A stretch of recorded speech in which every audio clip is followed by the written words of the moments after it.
returned to the harmonica, an instrument I had played with enthusiasm in my teens. On a Delta trip, I acquired a diddley bow, the one-string instrument that had been the starting point for many blues guitarists, and began learning how to play it with a knife. Quite a change and challenge after years of having the 88 notes of the piano keyboard at my disposal. I next returned to the guitar, an instrument I had hardly picked up since I was 16 years old, and taught myself how to read tablature notation.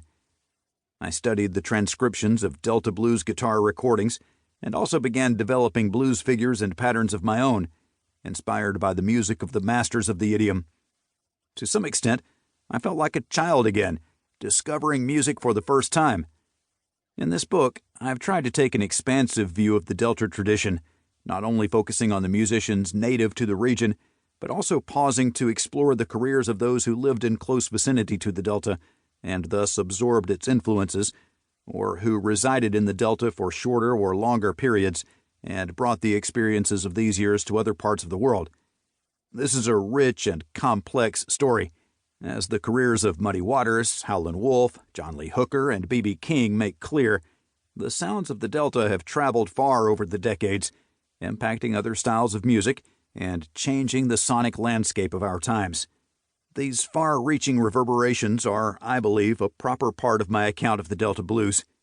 But I also wanted to take time to focus on the almost forgotten figures, large, if little-known talents such as G.C. Wiley or Kid Bailey or Mattie Mae Thomas and others, who might have developed into well-known stars, but whose brilliance is obscured because they recorded so little and their biographies are so sketchy. My hope is that a far-reaching study of this sort will inspire blues lovers to open up their ears to riches from the Delta heritage that they may have previously missed or ignored.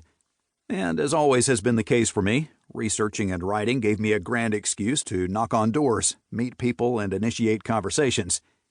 The resulting dialogues are often referred to here, but this book gives only the barest indication of the full scope of these encounters. My debts in this regard are many, especially since my studies were not solitary ones, but enriched by daily exchanges with many people. Chapter 1. The Blues and the Old Kingdoms. 1. From Catfish Row to Graceland.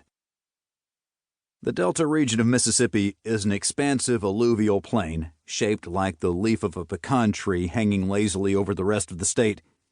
Stretching some 220 miles from Vicksburg to Memphis, it is bounded on the west by the Mississippi River and extends eastward for an average of 65 miles, terminating in hill country with its poorer soil and different ways of life, and the Yazoo River, which eventually joins the Mississippi at Vicksburg. For blues fans, this is the Delta, although geologists will remind us that it is not the proper delta of the Mississippi River, which is found where the mighty currents flow into the Gulf of Mexico south of New Orleans. No U.S. president has hailed from the Delta region, or indeed from anywhere in Mississippi, nor has a vice president. No Chief Justice of the Supreme Court was born here, no Secretary of State. The region's contributions to the fields of chemistry and physics are practically nil. The same can be said for economics, psychology, sociology, and a college course catalog full of other academic disciplines. None of the Dow Jones Industrial Companies have their headquarters here. In fact, not a single member of the Fortune 500 calls Mississippi its home. Yet, music the world over was transformed by the songs made here. The influence of the Delta on the sound of our musical lives is so pervasive today that it is almost impossible to take full measure of its impact. One might as well try to imagine cooking without herbs and spices, or medicine before the arrival of penicillin.